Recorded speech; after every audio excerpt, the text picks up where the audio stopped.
Start us off, Calum. Hello everyone, and welcome back to Castpod Conservation. Today, I'd like to talk about something that I know, is a very controversial topic. But what's not controversial, I'd say, first of all, in terms of cats, they're pretty cool, right? Yes. People like cats, in general. For the most part. Yeah, I mean, there are some hardcore dog people that are like, ew, cat. But, I'm a dog person, but I still appreciate cats. I'm a dog person too, and I have 2 cats. That's right, and no dog. No? So, there you go. I've definitely gained more of an appreciation for cats over the years. Because although they're a bit off-putting initially, when you find the right cat, that's a good cat. Yeah, you can say her name. Her name's Bean. Her name is Bean, and she's a fantastic cat. Yeah. And good old Smokey, also. Ah, Smokey. But, unfortunately, cats do have their downsides, don't they? They do. And not in terms of like they're stinky or sometimes they scratch you, but in terms of conservation, cats are actually a huge problem, and that's where the controversy comes up. Is not everybody thinks they're as much of a problem as they really are, and isn't that just the theme of life right now? Yep. Is people thinking things are not as serious as they really are. We won't talk about that in general. We'll just stick to cats today. So, I guess a good place to start would be, what's the controversy? Like, are cats good or are they not good? You tell me, cat owner. So, I think as indoor pets, they're excellent. They do a good job at eating any loose crickets that get out from my many other pets' cages, or I guess one does. They're cute and cuddly, and sometimes they will sleep right next to the top of your head and snore a little bit, which is just adorable. That sounds great. Sometimes they pee everywhere, and they're a menace, both indoors and outdoors. That's true. I will say, I guess, the controversy isn't really with indoor cats, is it? They don't really have... If they're not indoor going cats outside, are great. They're not really affecting much. Yeah, so big plus to everybody who keeps their cats indoors. It's the cats that go outdoors that are the actual problem. Because I'm going to be referencing this book a lot, but I thought I might as well call it out right in the beginning. Is Cat Wars by Peter Mara, and also another person. Let me look that up right now. But this is a book about Chris Santella, The Devastating Consequences of a Cuddly Killer. I would highly recommend people read this book because, like I said, I'm going to be referencing this a lot because it's such a good, in-depth look at the effects of cats on the outdoors and in the field of conservation. Because let's just clear up some misconceptions to start out, shall we? Cats, as they are, domesticated cats, should not be outside. Agree, disagree? I would agree, although Jimmy Bag of Donuts would disagree. Right. Kevin's going to be our devil's advocate. Yep. With his character, Jimmy. Good old Jimmy. Yeah. Because he will be the stereotypical cat owner who thinks their cat can do no wrong and they deserve to be outside. I mean, like, Well, that's because Bean can do no wrong. Right. In your perfect cat owner persona, what would you say to someone who thinks cats should stay indoors? I would think that's not natural, because cats are animals, of course, so they should be able to go outside and be free. Also, if people have pet dogs, dogs are allowed to go outside all the time. Why aren't cats? Well, you get to the difference between cats and dogs is dogs aren't just set free into the wild. Well, depending on what area of the world you're in, I guess. But for the most part, dogs are kept in enclosed spaces. Even if they're let outside on a leash or a harness or within a fenced off area, or at least are trained so that they're not going to just go running off into the wilderness. Cats, on the other hand, for some reason, people have this idea that you can just let a cat outside and it will just be fine. Like it won't do anything bad and nothing bad will happen to it. Although both of those things are wrong. Keeping cats outside, or at least letting them outside, is actually detrimental not only to the environment and other animals, but to the cat's health itself. Because it's something that would clear up most of these misconceptions, like in one solid statement, is these cats are not wild animals. You can't just let them roam free. I mean, clearly they can survive like that, but it's not the best life for them, because a lot of things that we as humans keep as pets that are domesticated animals could live outside, but they're not really meant to anymore. We've kind of made sure that through all sorts of selective breeding and domestication that these are no longer wild animals and they don't fit into any natural ecosystem. So, in reference to our previous episode on invasive species, domestic cats are invasive species, and they're actually, I think, the most prevalent invasive species behind humans, I guess. I was going to say, they're the second, Mm-hmm. arguably the second most invasive species after humans.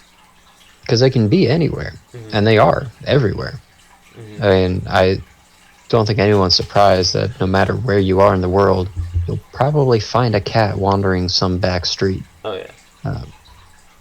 And, it's just to say that a cat should be let outside because it's not even a wild animal, but it's because it's an animal and needs to be outside is just kind of incorrect. Because yes, they are animals, but we've kind of taken away the outside aspect of their lives. I just also want to make this clear before we continue, is I'm not attacking anyone that has cats that go outdoors, that has maybe barn cats or any other cat that, roams the outdoors.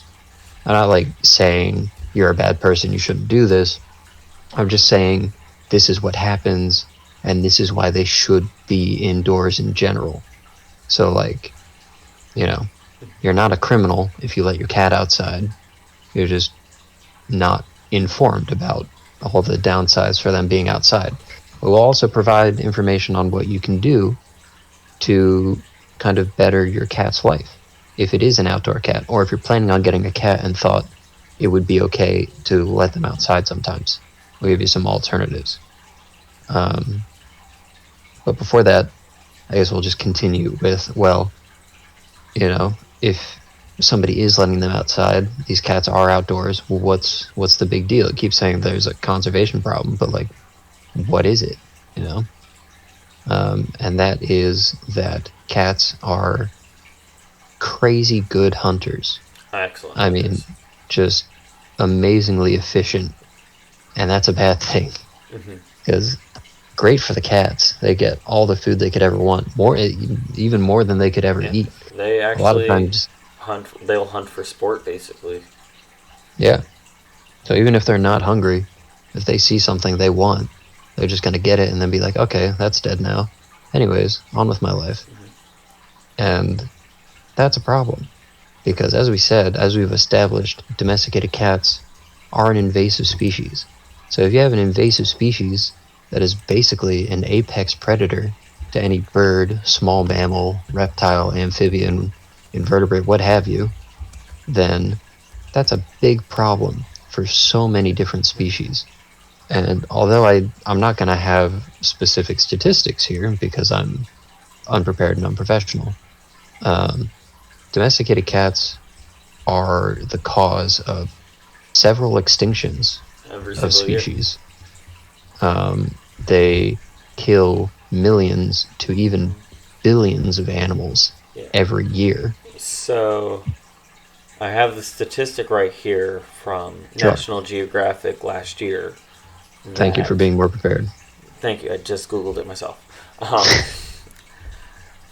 Um, they calculated roughly, because it's so hard to be exact with cats that you're not tracking every single one of them and documenting every single one of them. But Right. I mean, it's impossible to keep an accurate count, but cats will pounce on anywhere between 1 and 4 billion birds a year in the continental United States, as well as anywhere from 6.3 billion to about 22.3 billion small mammals, and then as well as hundreds of millions of reptiles and amphibians. So that's insane. these are in the continental United States, which it's a pretty decent sized country.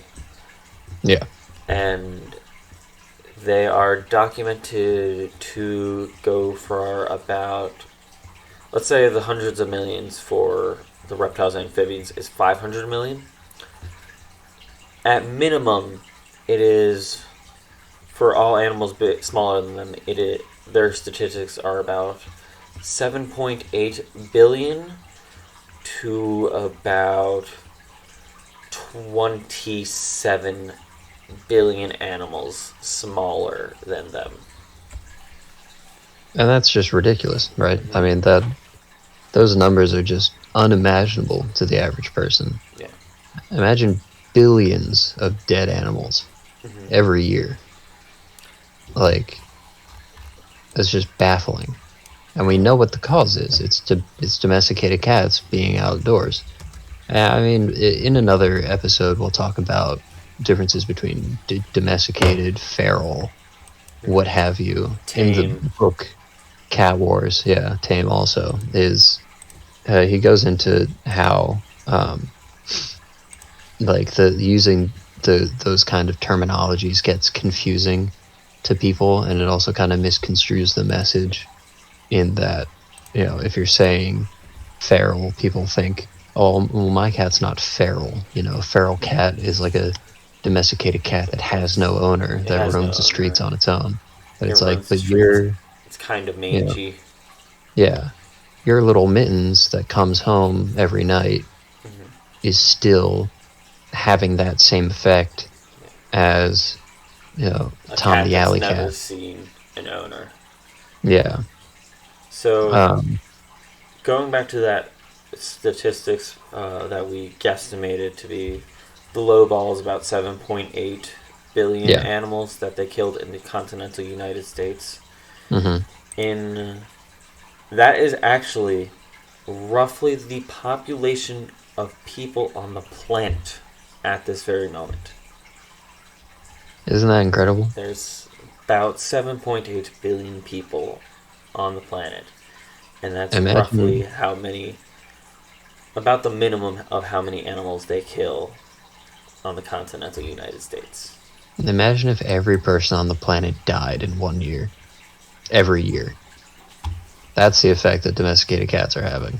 And that's just in the U.S., you said, right? Yep, just in the continental U.S. too, so not including Hawaii and Alaska. And, like, so that's insane that it's one country, although a rather large country. But I mean, like I said, domesticated cats are everywhere. On, like, every continent, people have domesticated cats. I don't know Antarctica, actually. Can't be sure. There's probably at least one cat in Antarctica, right? At some research station, somebody probably has a cat. I would say maybe. Maybe. It's definitely not an outdoor cat, though. Yeah, I mean, that one cat in Antarctica is probably not hunting down all the penguins. But in most other continents around the world, just imagine how many animals are dying. So you're probably sitting here listening to this, you hear those numbers, you hear those kind of impacts, and you're like, well, that's just unreal. I mean, if the conservationists, the researchers know that this is happening, why aren't we doing anything about it? Like, if we're aware of this problem and we see the impact, then what's stopping us from Doing something. making some kind of change? And that would be where Jimmy comes in. Hi. So Hi. my good old cat Mm-hmm. loves the outdoors. So I let him go out every morning. He comes back at night. He's never brought me anything. All he does is lay in the grass when I see him. I've never seen him do anything wrong. And he has some cat friends that occasionally will stop by too. Mm-hmm. But I don't know if they have an owner. They don't have collars like whatever I just said my fake cat's name is. And they've never killed anything, right? I've never seen them kill anything. So why would I do anything? Kill him. Why would I do anything? Exactly. The idea that a lot of cat owners have is their cat is just harmless. It would never hurt another living thing. Well, that's wrong. I mean, that's just straight up wrong. I have cats that live in my apartment and have never gone outside, and I can tell you that is wrong. I've had one that has tried to hunt the other pets, except the other pets are bigger and scarier than her, so it does not go well for her in that regard. She definitely. First off, everyone else is contained. Everyone else is contained. There's no unsolicited reactions or interactions between any of my pets. Right. But the animals that the cats can, I would say, more or less interact with face to glass, they are the more heavily defensive animals. Like, my Euromastix has a very big spiky tail, and he does not care about anything going on around him. So if the cats are staring him down, he shrugs it off, and if they try to get him, they're going to get a nice bunch of spikes to the tail. The other animal, or one of the other animals, is the ball python, who she arguably outweighs the cats. Yeah, and probably. The cats have gotten too close to her. Well, one cat has gotten too close to her tank before, and she's struck at it to let it know who's boss. Mm-hmm. And the cat has never gone near her since. The other cat does not know that the snake exists. And both of our cats have a weird fear of the tortoise. That one I can't explain. But there is basically, there is the hunting instinct. Yeah. And there's cat toys specifically designed because of the hunting instinct. So, like, there's gonna be exceptions to the rule. I'm sure there are some cats out there that probably would never hunt anything. Because, I mean, there's always one, right? But for the most part, I don't care what you have seen, I'm positive at some point your cat has killed something while being outside. It's what they do. They just hunt. That's their instincts. But trying to convince people that that's what they're doing is impossible. So, like, trying to set any sort of laws against having people, let their cats outside is almost impossible. And that's why it's so hard to make any sort of policies to say, keep your cats indoors, or even more extreme that some places have done, is to actually take out the cats that are in the wild, that either are feral, air quotes around it, like have no owners, or are just like outside most of the time, like a barn cat or something. You just can't convince your average cat owner to do that, because they are generally, they're just so strongly opinionated that it's either inhumane to keep them indoors all the time, or to or they're just convinced like there's no way my cat never kills anything, so like these numbers must be wrong. And there's proof of that with Peter Maher's book, with the actual like emails and comments from people saying, you know, like this is wrong, these numbers are clearly inflated, like there's no way. But ask most conservationists and researchers in the field and they would tell you that cats are a super big problem. But it's this constant war between pet owners and humane societies and things like that, and the conservationists trying to, you know, protect the native species that are being killed off. And I think it's great. Yeah, go on. Here's a question for you. Sure. Try not to completely stop your train of thought. No, you're good. But what about we talk a lot about cats that are. It's like, oh, this cat would never do something. Yeah.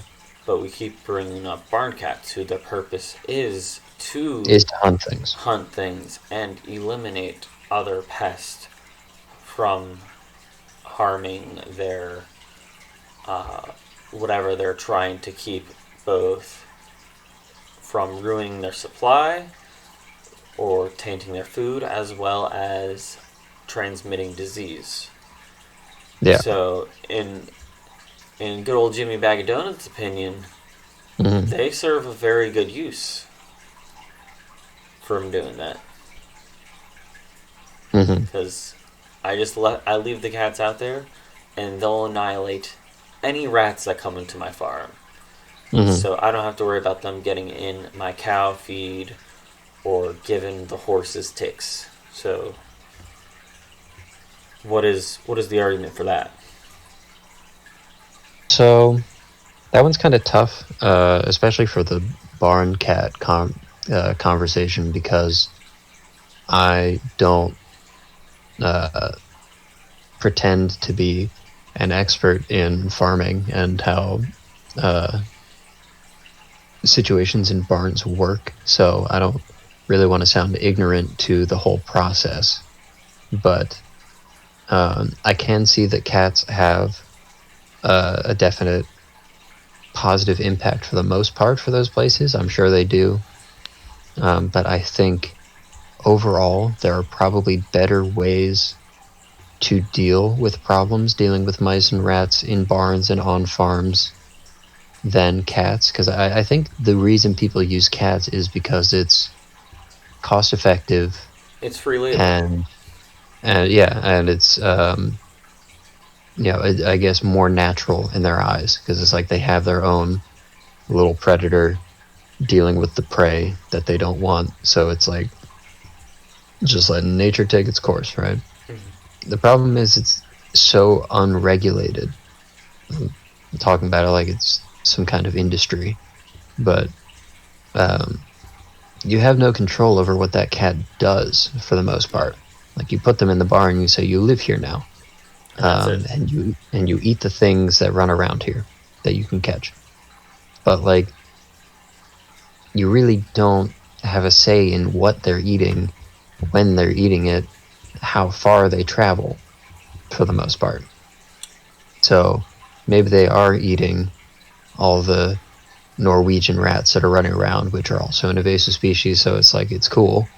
But they could also be eating literally anything else, any endangered bird species that happen to be roosting in the barn, or any bats, other small mammal species, any bats. Yeah, like, they can eat whatever they want, whatever they can get their little paws on. So I think there are better ways to do what cats can do in those situations, in that, like, either setting traps, although I know people don't like how traps are, both in the humane department. I mean, you can get non-kill traps. Yeah. If you're, but I mean, if you have a cat, like, you're killing them. So I guess that wouldn't really be a problem, would it? Like, if you want the mice and rats dead, you're not going to care about a kill trap versus a cat, right? Because I don't think you can really make the argument that death by cat is more humane than death by like a snap trap. But I don't know. It's, I mean, it's arguable because I think it depends on how the cat would kill it. Because Yeah, if it's a cat going for the food, it'll, like, just using examples from larger cats, like when lions or leopards or something are going for to kill for food, yeah, they'll they go take for it the. down in Hmm. pretty much seconds. And it's a very quick. I can't deny probably painless because I've never been attacked by a jungle cat before. Um, Not yet. you're not wrong about that.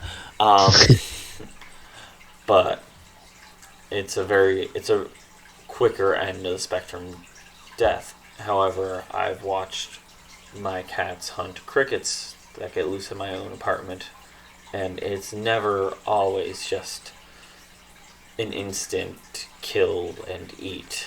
There's very much a playing aspect that happens as well, which Hmm. I feel like that would be prolonging the injuries and not even just injuries but also internal stress as opposed to your basic snap trap would Hmm. be pretty very quick. But even other than that, other than the whole trap aspect, I mean, I think there are other ways you can go about it. In that, like, you can. I mean, I know it's difficult with a barn because a lot of it's open, but try to maybe make it more secure, and like try to make it so these other animals can't get in as easily. But like I said, I know that's tough because a lot of barns are just kind of open to the world. Yeah, I think I'd the say, big aspect of barn cats, like, because they do their job, which is kind of what you're hmm, asking of them. But I think the biggest aspect of them is more of a population control yeah, because while you can't completely eliminate them from the job, you can at least have them spayed and neutered so they're not going to be reproducing like crazy while that's true. I will on the talk job. about neutering in a little bit now that Okay. you mention it. Um, but like another thing I would suggest for that kind of situation is rely more on natural predators.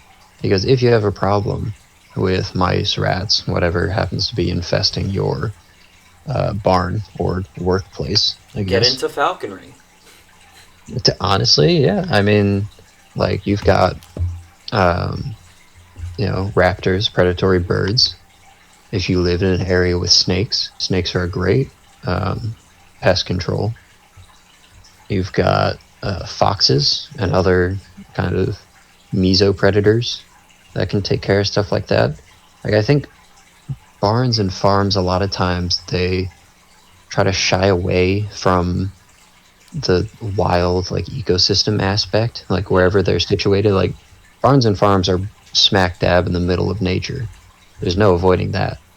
But they'll fence everything off and they'll try to keep things like foxes and coyotes and any other kind of like wild natural animal out because they're focusing on these domestic animals or their crops or whatever it may be. But they can really be of use to you. Like, especially if your problem is with mice and rats and other, in quotation, pest animals, there's a lot of predators that eat exactly that. So if you give them the opportunity to use the space that you're using, they can do probably just as good of a job as cats if you give them the opportunity. But when you introduce cats, all of those other things that would normally be taking care of one another are all taken out by the cats. And maybe not foxes and coyotes, but um, you get what I'm saying. Like Hmm. a lot of those other things are just going to be completely pushed out once you introduce cats. Yeah. And I think a weird argument would be, so like, say you're raising chickens, Hmm. and a reason against having natural predators then is, what if they go after the chickens? Right. Yeah, that's something that I thought of was if you're letting foxes onto your property, what's stopping them from hunting your animal? Which, Yeah. that's a discussion for a whole nother episode. Oh, definitely. Because I've got stories about that. But Yeah. there's also, but here's the flip side. What's preventing the cats from going after the chickens? Yeah, that's a great point. Because, I mean, like we said, I've never seen a cat eat a chicken, but you never know. They're into hunting. So cats are gonna eat, cats are gonna hunt. And they could always go after your stuff as well. You never know. But moving on from that, you mentioned neutering. Yes. That's another thing that I wanted to bring up was when it comes to figuring out how to control this problem of domesticated cats and their effect on the environment. You know, scientists want to do something about it. Pet owners do not, for the most part. I'm speaking in general terms. There are a lot of responsible pet owners out there. Yeah. Well, what do we do about it? So what do we do about it? What do we do about it? That's the question. There's a few different things that have been brought up about how to control cat populations. So this will get into a lot of different tangents here a bit. So for one, I think the first thing I want to bring up actually is the story of the ornithologist who was taken to court. And that is, I wish I could remember his name, but I'm sure if you search it on Google, you'd easily find it because it was a pretty big story. I like to think, at least for people in the field, maybe. Like I think a lot of people who work in this kind of area have heard of this situation. In that you had this colony of endangered shorebirds. I'm not sure exactly what they are. They might have been. They were. They like red knots or something. Or some kind of plover. There's a movie called The Ornithologist, actually. Really? Yep. Yeah. And Very cool. I believe it is. His name was Fernando, and was it out in Portugal that this happened? Maybe. So I thought it was in the U.S., but I don't know. Yeah, well, could be. At least the one you related. found is in Portugal. Yeah, the movie, when you literally search the ornithologist, this comes up, and his name is Fernando, and it is about him. Okay, this is definitely not it. Okay. Continue. I've gone down way too big of a rabbit hole in this one. That's fine. Check out The Ornithologist, whatever movie that may be. Basically, what happened was there was these endangered shorebirds, I believe. There was an ornithologist that liked to go to the beach and observe these birds, but they noticed that they were declining. The population was declining severely because of domesticated cats who were coming in to the beaches where they were nesting and just killing them all. So obviously this ornithologist was like, well, I mean, this is like my life's work. This is something that's really important to me. The survival of these birds. So I feel like I have to do something. So he kind of went to the extreme here, although calling it the extreme is debatable depending on your where methodology, your or mentality. Views. Yeah. And he shot this cat. He shot and killed a cat.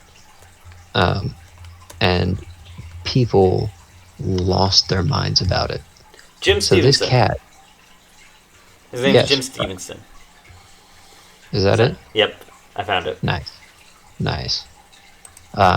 So yeah, he shot this cat, and this cat apparently it was like, I don't even know how to describe it, almost like a mascot for the area, in that it was like a cat that was known by a lot of the local people as like this mother cat. It wasn't owned by anybody. It was just, I guess, again, in quotations, feral cat, one that just stayed outside all the time, had no owner, but everybody just kind of knew it. And people were really upset that this ornithologist killed this cat, to the point where he actually was taken to court and arrested, I believe. Mm-hmm. And his argument, to me, makes perfect sense, in that this cat was killing lots of endangered birds and could have, maybe not single-handedly, but could have completely decimated this population and even led to the extinction of this species. But to all the local people, this guy was just a nut job who was shooting poor, defenseless kitty cats. And there had to be a law against it. As far as I am aware, there wasn't. But I think after this case, they actually created a law from wherever he was, so that people could not just go out and shoot cats, whether they were owned or not. So that goes back to this whole back and forth between researchers and your average pet owner, in that people don't really want to think about the logistics of a situation, think about the greater impacts. They think about the cute little pet that is suffering at the hands of these cold, heartless conservationists. Like, who cares about some random birds? This is a cute little kitty cat. How dare you shoot this thing? But that is a legitimate strategy. Is, what if we took these cats that weren't owned by anyone? Because for the most part, people who own a cat and let them outdoors shouldn't do it, but if they do, they'll have some sort of collar or something to let people know, like, this is a pet, not just some cat roaming around. What if we hunted them? Had like a controlled hunting season? But why would we hunt poor, defenseless kitty cats? Exactly. Why would you do that? I mean, these are cats. You can't just go out and hunt cats. Well, I mean, you can, because we do that all the time. Maybe not with cats, but with lots of other things. So the example I like to bring up is the case of the Burmese pythons. And I talked about this in our invasive species episode as well. But think of it this way. Burmese pythons are really large snakes, but they are pretty commonly kept as pets. A lot of people have Burmese pythons in the general reptile pet trade, I guess. I've kept, not as a personal pet, as an exhibit animal, but I have worked with Burmese pythons myself. Yeah, I have as well. That same one. Yeah. But yeah, I mean, a lot of people keep Burmese pythons because generally they're pretty chill animals. I mean, they're very big, but they're have a pretty low temperament and are easy to take care of as long as you have the space. So a lot of people have kept them, but now they are a pretty serious invasive species in Everglades. The southern United States, specifically like Florida and the Everglades. So people now have these. Oh, is this the? Kevin just sent me the. I just sent him the message Jim about Stevenson court case. Stevenson and his whole situation about. It was piping plovers. I was right. Mm-hmm. How he shot this cat and everybody freaked out because everybody loved the cat, even though nobody actually owned it. So I'll have to take a closer look at that later. But I would look it up. Yeah, look up James Stevenson and his whole court case about shooting a cat back in, was it 2006? Yeah. Because it's a really interesting read. So you have Burmese pythons in Florida. They're invasive species. They eat anything they can get their mouths around, which is most things because of how large they are. But now we have hunting seasons. We have python hunting seasons. and it is not difficult to find A python. pictures and videos and all kinds of posts of people hunting them. And yeah, it's not There's too hard. very often somebody bragging about, typically if it's over, I would say like 18 feet, you're going to get somebody very easily bragging about it on social media. Yeah. I mean, Animal Planet even had they've had series about it. They've had like whole posts about like it's python hunting season. Check out the biggest and the most pythons that these people catch. Like it is publicized and it is celebrated to be hunting these snakes. And if you are an animal lover, you're probably like, wow, that's kind of dark. I mean, why? I get hunting for food and stuff, but hunting just 'cause and like, just for the fun of it. Granted, there is conservation implications behind this hunting in that they're removing an invasive species, but yeah, to a lot of pet owners, especially reptile pet owners, they know that these Burmese pythons are nice. Yep. So like, it's kind of sad to see people killing these snakes and putting on Instagram being like, check out this man-eater that I killed. I'm saving the Everglades. Mm-hmm. It's like, well, yeah, but you don't have to be so weird about it, you know? Yeah, and there's also kind of going along with the aspect of keeping them in general. There's so many regulations to keep Burmese pythons now because of the amount that gets out there. However, you can adopt a cat for a donation at a location. Yeah. I read up on the Lacey Act and see all the regulations against keeping Burmese pythons and lots of other snake species as well. But compare that to domesticated cats. The impact that Burmese pythons have is minuscule compared to that of domesticated cats. And yet the regulations we have in place, the hunting seasons we have in place, the celebration of hunting these snakes, it's just a whole other world from how we view domesticated cats. At least here in the US and probably parts of Europe as well. In other countries, this is already in place. In New Zealand and Australia, for example, they're already out there hunting down cats. They've been doing it. And honestly, I think they have the right idea. Because they've been pretty effective at it as well. I mean, Australia and New Zealand a bit as well have had their fair share of invasive species decimating their natural populations. But what they've been doing with cats, I think, is really kind of noteworthy. I think it's a good example of how we should be doing stuff.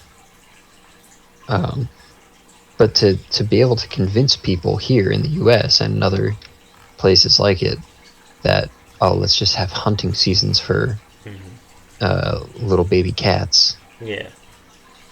It's nearly impossible. So, back to the neutering thing that I mentioned a while back. Then, what's the other option? Well, we have trap, neuter, release. TNR. But, oh boy, I do not like TNR. Isn't it also just expensive? It is expensive. TNR? It's let's talk about trap, neuter, release, shall we? So TNR, as you can tell from the name trap, neuter, release, it's a pretty simple setup. You trap a cat, you neuter it, release it back into the wild. But why? Why would you do that? So as Kevin said, it's far more expensive to set up traps, do a whole surgery on this cat. However simple neutering might be, I've never done it. Shout out to any vets listening. If you know how easy it is to neuter a cat, tell us. But still, it can't be easier than hunting one. And then releasing it back into the wild. But what I don't get, and what a lot of people don't understand, is why would you go through all that trouble when it's nowhere near as effective as hunting. And although hunting isn't, the end all be all best option, there are problems that go along with hunting as well. Because to be able to decipher between what's a pet cat, what's a cat that has never had an owner, and how effective actually is it, and like how many can we actually keep control of versus how many are we going to be missing. That's conversations to be had by policymakers, definitely. But with trap neuter release, I don't think, I mean, statistics can back me up, I know for sure, but it's not going to make much of an impact. But people think that trap neuter release is the way to go. And not to offend anybody who is a part of a trap neuter release program or, has any sort of affiliation with TNR, like the compassion is there, right? They mean well. Yeah, they definitely mean well, but it's just not a good option because if we go back to how living outside for cats is not only detrimental to the environment but themselves, the average lifespan, I believe, of a cat in the wild is what, like 2 years? It is something like that. It's obscenely short. While in captivity, you can have cats that live up to 20 years, even more. Plus, So it's like already you're making this cat's life significantly a tenth better of what it could be by leaving it outside. I Did not know where that statement was going. No, yeah, you got the right idea though. Is that you're making it significantly better by keeping it inside. Mm-hmm. So by trapping them, neutering them, and releasing them, that's not really doing much. And then also with the whole neutering aspect, you say, well, we don't want to kill these cats because that's inhumane, apparently, in quotations. But you think by neutering them, you've solved the problem. If they can't breed, then they won't succeed. There won't be any more new cats. That's just how it is. But think about the reproductive cycle of a domesticated cat. Cats can have, up to like 6 kittens, even 6 to whatever, how many kittens at a time. I would say average is around 4 to 6. Yeah, and I believe they become sexually active, like sexually mature at like 6 months, something like that. It's pretty young. Also, cat litters can go as big as 12. Mm-hmm. And their breeding cycle, I can't remember. Is it continuous? I'm talking about this like I know all this, but I'm just kind of, I'm not guessing, but I'm trying to remember. Yeah. Sexual maturity in cats is 4 months old.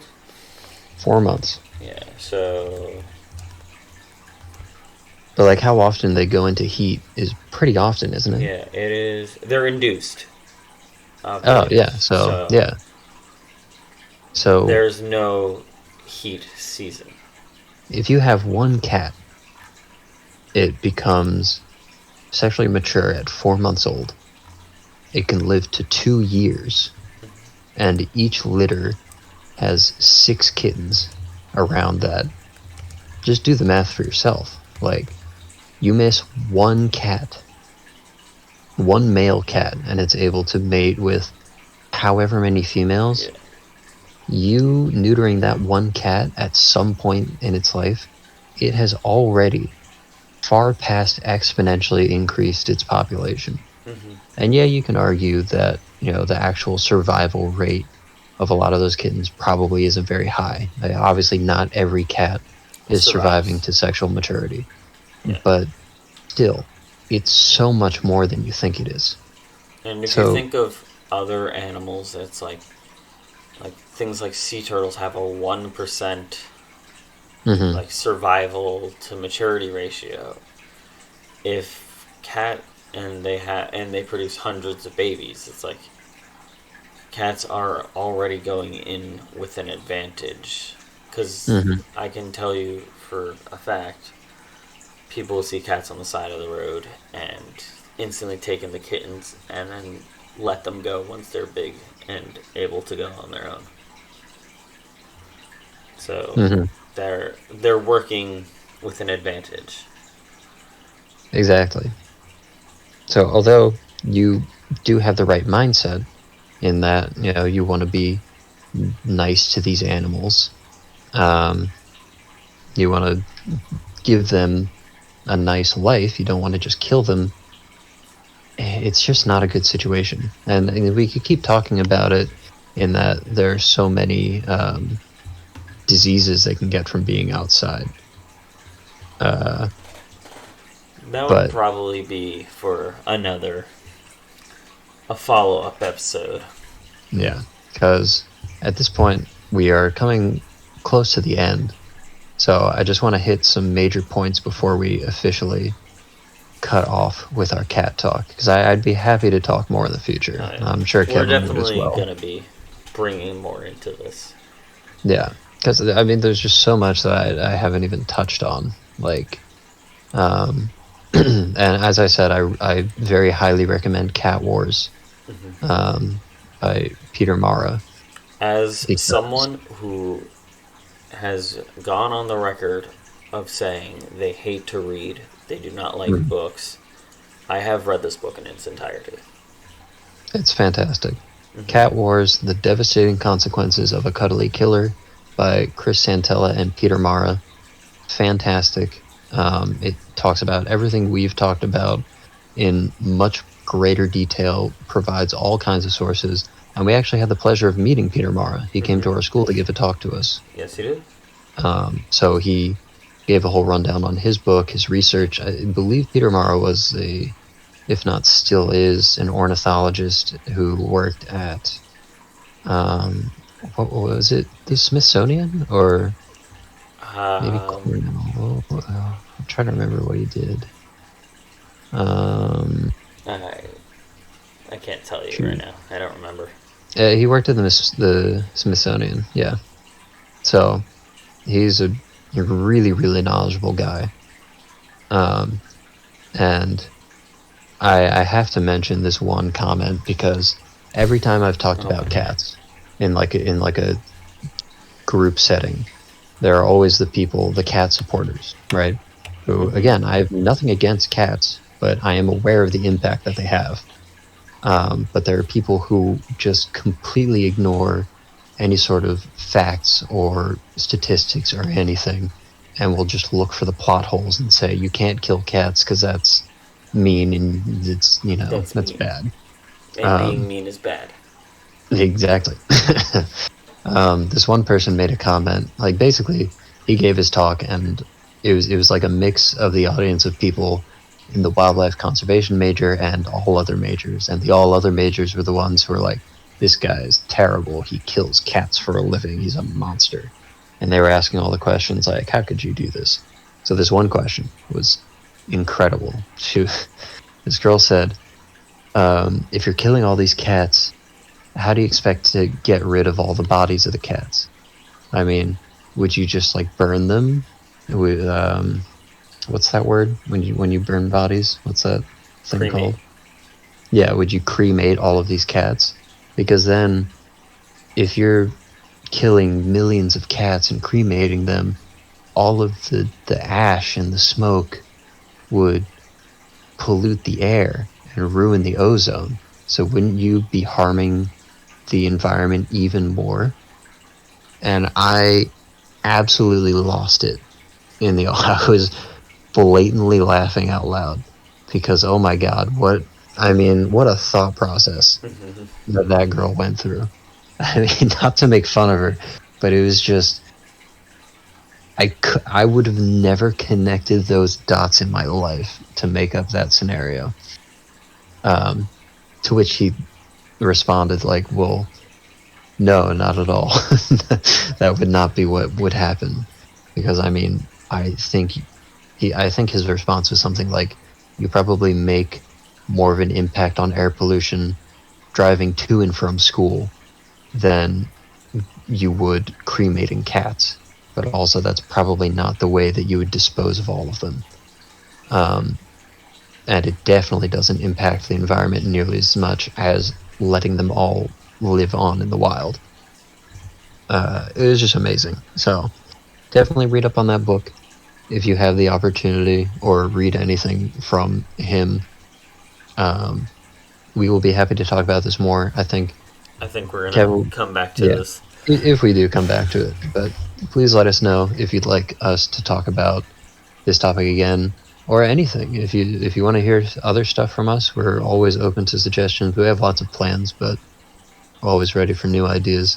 And you just want to end off with a shout out to any people who own cats who have heard this and they want to make a change, they want to make a positive impact. What would you say they can do?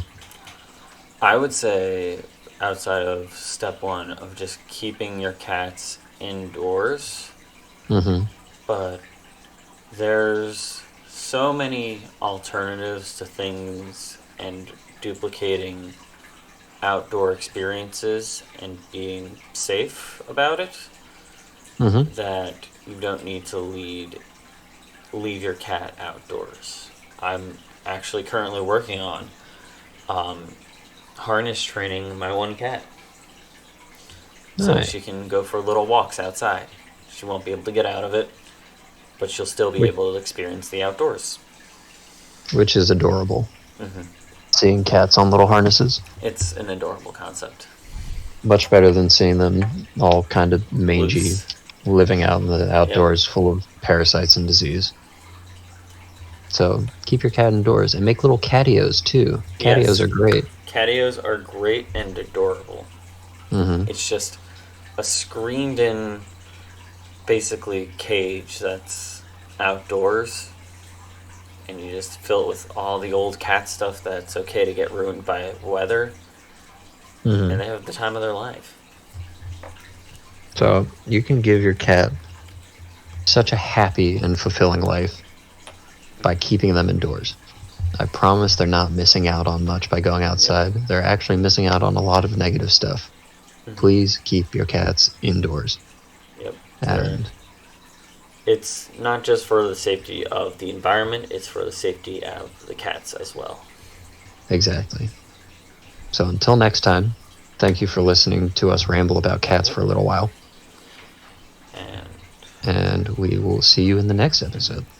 If you have anything you want to ask us to talk about, question, comments, concerns, let us know on Castpod Twitter.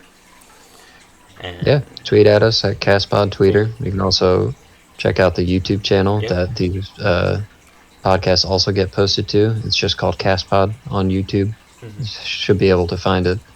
Yeah.